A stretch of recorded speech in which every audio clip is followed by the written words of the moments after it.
Okay, obboleewwan kiyya assalaamu alaikum warahmatullaahi wabarakaatuhu. Akkuma kaleessa isiniin jedhe biyya feene jiraannus fakkeenyaaf yoon Suudi Arabiyaa jiraanne gaafa kara Itoophiyaadhaa galle jechuudha. Bilbila keenya irratti kan duraan fayyadamaa ture san waatsaappii, telegiraam isuma san deebisnee fayyadamuudhaaf haala salphaadhaan jechuudha. Lakkoofsichuma san jechuudha. Osoo hin jijjiirre yoo log out ta'e keessaa ba'es yookiin dileetiin jalaa ta'e haaraatti waatsaappii buufannee Itoophiyaatti erga galle jechuudha. Yeroo banachuudha deemnu biyya irratti banachuu hennu san ni gaafanna. Sarchi goone biyya duraan itti fayyadamaa ture san fakkeenyaaf Suudi Arabiyaa waan turreef Suudi Arabiyaa ka jedhu irratti dhooyina biyya erga filannee booda koodii ofii nuu baasa. Lakkoofsi keessan ammoo dudduubbeedha itti galchitan jechuudha. Lakkoofsi keessan duraan itti fayyadamtan itti galchitu. Ennaa itti galchitan booda haaluma salphaadhaan koodiin waan simkaardiin keessan biyya Suudi Arabiyaa jiru koodiin keessan yeroo isin itti ergitan konfirmeeshin koodii isin gaafata. Koodiin garuu isin biratti hin bu'u waan isin simkaardiin sun biyya kanatti hin dalagneef jechuudha. Isin konfirmeeshin koodii sunis isin dhufuu baatu akkaataa haala salphaa koodii keessan ittiin galmeessitanii jechuudha. Yeroo biyya san jirtan jechuudha. Osoo hin galle achi galmeessuu qabdanii galmeessitanii koodii ittiin galmeessitan san amma yeroo inni konfirmeeshin koodii isin gaafatu yeroo san koodii san itti galchitu jechuudha. Koodii san erga itti galchitanii booddee ofii isaati isinii banamaa. Waatsaappiin keessan kama dursan jechuudha. Fakkeenyaaf itti fufna.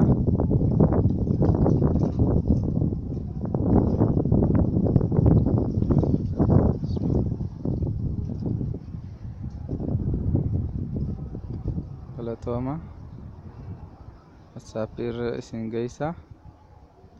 Fakkeenyaaf waatsaappii kiyyaniin banaa. Ergaan banee jedhee booddee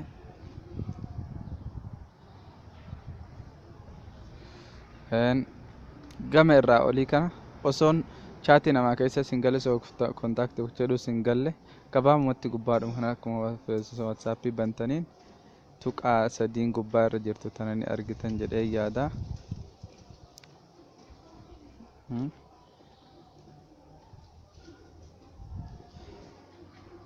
Isinitti ni mul'attiin jedhaa tuqaa sadiin gubbaa irra jirtu tana jechuudha. Achi tuqtu jechuudha. Ennaa san booda irra gadi deemtu jechuudha. Akkuma argitan kana settiingi bakka jirtu tana tuqtu jechuudha. San booda akkuma jalqaba irratti argutti jirtan kana akkaawuntii bakkitoo jettu tana jechuudha. Isiniin mul'ata. Akkaawuntii ka jedhu kana irra dhooytu. Duriif yeroo jalqaba isin akkaawuntii kana dhooytan maaltu jira duraan? Privacy ka jedhu kana, security ka jedhu kana, change number ka jedhu kana, delete my account ka jedhu kana jira jechuudha duraan. Isheen tuni haaraa dhufte jechuudha. Two step verification ta jettu tana jechuudha. Isii kana irratti okay gootu kun ni argitan jedhee yaada. Okay irra gootu. San booda an garuu waan duraanii irratti banee jiruuf jechuudha akkatti naaf fide jechuudha. Kanaaf disable jedheetiin keessaa ba'a jechuudha koodii kana. Bakka gubbaa irra jirtan tuqeetiin disable jedhaani. Yes jedhaani. Okay amma dudduubbee deebi'ee isin garsiisa bakka kana irratti dhooytu jechuudha. Fakkeenyaaf kunoo ni amma irraa dhooyne akka duraatti nan gaafatu.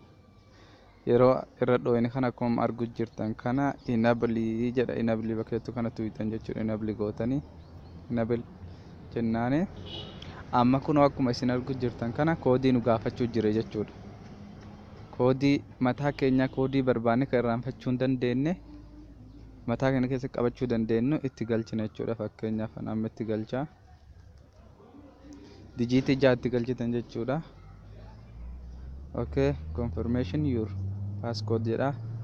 Okay itti galchine ammallee